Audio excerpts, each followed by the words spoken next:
With massive success comes massive salt. Brandon Sanderson's Kickstarter success draws outrage and accusations of white privilege from a bunch of failed nobodies who are comparing themselves to one of the best authors around right now. Yeah, I love how they Bounding in the Comics had to be nice, right? Oh yeah, fellow writers. No, man. Like Brandon Sanderson is on a whole new level. I mean, he's on a way higher level than anyone who's bitching about him. This right here would be like a flea bitching about the king. Yeah, that's the difference right here. The multi-million-dollar achievement of veteran sci-fi fantasy author Brandon Sanderson's recent mystery novel Kickstarter has drawn outrage from a bunch of jealous bottom feeders, with some even attributing the campaign's record success to nothing more than white privilege. Yeah, it's got nothing to do with the fact that he got his big break by getting picks to finish Wheel of Time and actually doing a good job at it, unlike, say, what Disney did to Star Wars. Yeah, let's just forget that happened. Announced on March 1st, Sanderson's surprise Kickstarter campaign offers readers a chance to receive 4 unnamed books, 3 set in Sanderson's original Cosmere universe, and 1 described by the author as something completely different in a series of blind box art releases across the entirety of current year, +1.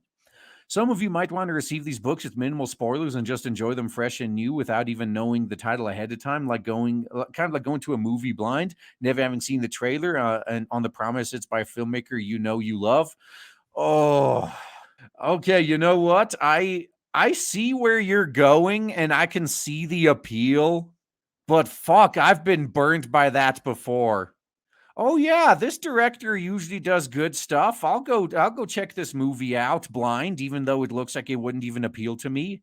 Then wow, I just wasted that time. So explaining the author of his campaign, we also thought this might make it fun for book clubs or groups of friends and family who co-read a mysterious Sanderson book, knowing almost nothing about it. Sanderson has gone on to provide details of one of the books titled set in his Cosmere universe. He even did a short reading of the book's second draft, but did warn viewers it would most likely change given it was only his second draft. Hopefully it will change. Yeah, you could clearly tell with these NPC comics that, comics and books, that they stick with whatever their first draft was. And that's it. They never go further than that. Anyone who tries to be an editor, like any editor that tries to do their jobs, canceled. You can't edit the bottom feeders. Opening with a total goal of $1 million as of this article's writing, the campaign has raised over $25 million. I think, it's over 26 now for sure. Probably 27 across roughly 110,298 backers. While a majority of both fans and authors have celebrated the resounding success of Sanderson's campaign, seeing it as both a testament for the desire of good stories, also in the sci-fi fantasy genres. Paying attention? Yeah, and a sense of trust fostered between the author and his fans, some have found the affair to be nothing more than an insult to non-white authors. Are you saying that they all suck, which is why they can't get up to Brandon's level? No, taking to her personal Twitter on March 3rd, Queen of None and Pilgrim of the Sky author, haven't heard of either of those. And Natalie Baron opined, today is a really good day to support your favorite author who hasn't made $18 million in the last few days. Wow, someone's bitter.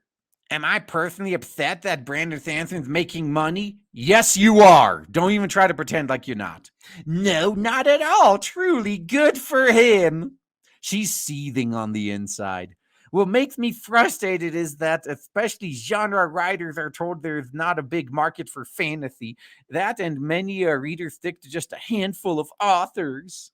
Now, this is actually a decent point. So the authors that actually listened to that lie, that there's no market for fantasy, and did something else, they got ripped off. It's just like those art students that were told years ago to stop drawing anime. Oh, anime's not real art. You're never going to get anywhere drawing that shit. Man, hindsight's a fucking bitch, isn't it?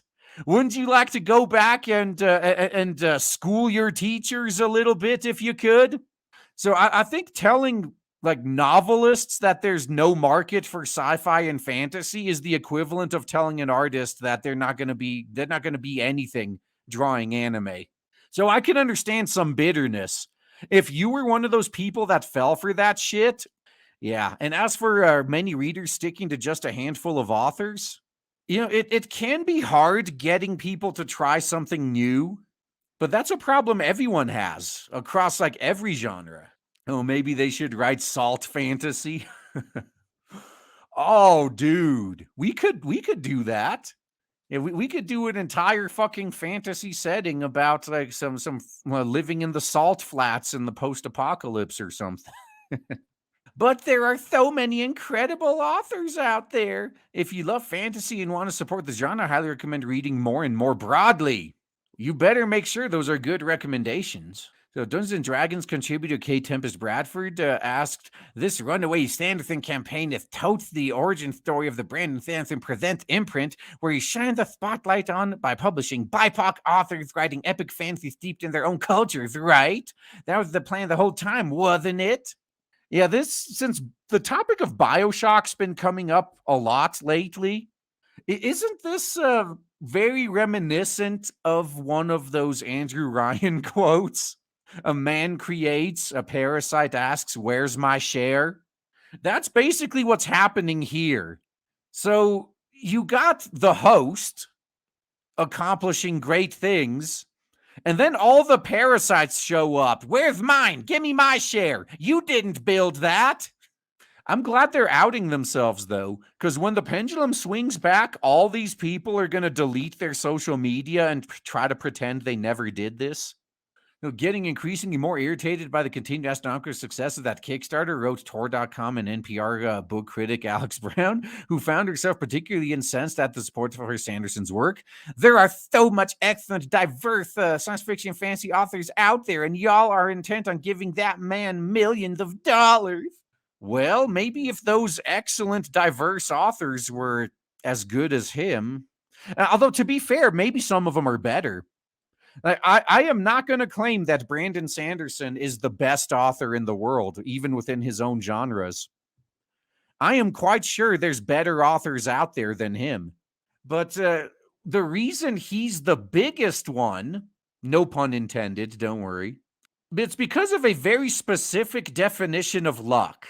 Yeah, the definition of luck that I like to go by is luck is when preparation meets opportunity.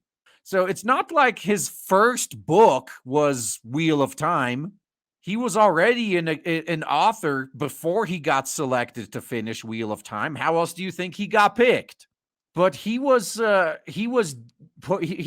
the work, right? He was getting shit done.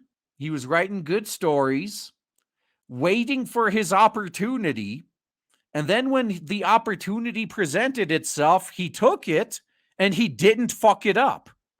And that part right there, especially, is what differentiates Brandon Sanderson from most of the people complaining about him. Like, most of the people bitching are the type of people who would turn Star Wars into Disney Star Wars if they were given control of it. Brandon Sanderson did right by the fans of Wheel of Time, which is why he has so much trust and respect.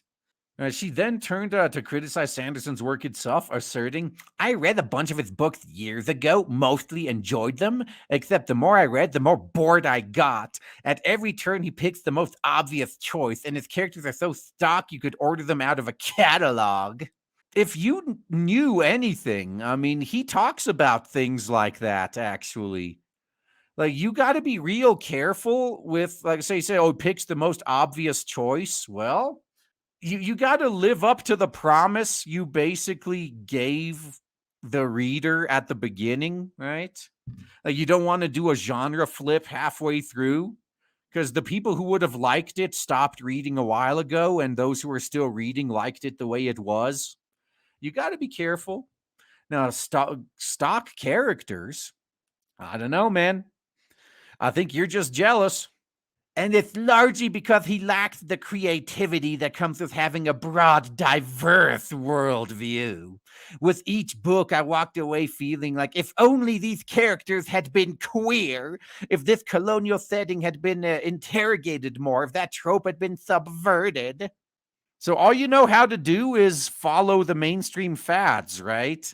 Someone subverts and it hits it big, and then for the next decade, it's nothing but clones of that thing. But damn, if you say his characters are so stock you could order them out of a catalog, are they somehow gonna get better if they were queer? Like, just keep everything else about them the same, except they like to suck dick. Oh, they're suddenly better characters now, huh? Okay. Put any of his novels against something like The Jasmine Throne or Son of the Storm, and his book collapsed like wet paper. There's nothing there but surface characters and hollow plots. There's everything you've read before and nothing new. And is this is what we're rewarding? I got it. It finally clicked. I know what this person sounds like. Now, this person sounds like like a jealous indie dev. Like, oh, I can't believe these guys are getting more attention for making a better game. We're the ones that made something unique. All they did was take existing things and do them right and super polished and delivered a fun experience. But we made a unique experience that's not fun to play at all, and it's more of a chore than anything, and a vehicle for delivering political propaganda. But just because we're different, we should be rewarded. Yeah, now fuck you, okay? Unique doesn't mean good. Like, I've heard people bitching about lack of innovation in industries before, but innovation isn't doing things worse just because it's different. Yeah, seriously, drop that mindset. Yeah, see right here. I order a cheeseburger. I expect a cheeseburger. Give me anything else, I ain't gonna make me happy. Yeah, that's if you want to subvert expectations, this is why it's so hard. This is why you have to be so careful with it. Yeah, it's very hard to do right. At the very least, you have to be good at dropping hints. The writer also took issue with Sanderson's membership in the Mormon Church, adding, "And no, I'm not going to let him skate on his religious beliefs either. He's part of a church that hates people like me and helped get Prop 8 passed, and that is deeply racist." Okay, well, thank you for finally at the end showing the truth, okay? You finally at the end, this is why you're so bitter. This is why you're so butthurt. You hate him because of his religion. What do they call that? Oh, right. Bigotry. You fucking bigot. Noted sci-fi author John Scalzi similarly chalked up Sanderson's success to his existence as a white male, following up with a lengthy blog post, which he congratulated his peer and discussed numerous topics relating to the Kickstarter with the declaration that before anyone else mentions it, yes, indeed, Brandon also benefits from operating on the lowest difficulty setting of life here in the U.S., and it's entirely possible some opportunities were open to him as a straight white male that weren't open to others and still might not be in many ways. Oh man, these guys, they just want to set themselves up for failure and excusing it too. Now, this comment has made some of the usual suspects very salty, Scalzi added in a later update to his comment. "My frothy little dudes, being a straight white male gives you a leg up in this society. Yes, still, stop pretending otherwise." That's really gonna boost here. You know what? I would want to see him do a campaign next. Let's see if he can get even close to what Sanderson got. Fans interested in backing Sanderson's campaign can do so until March 31st.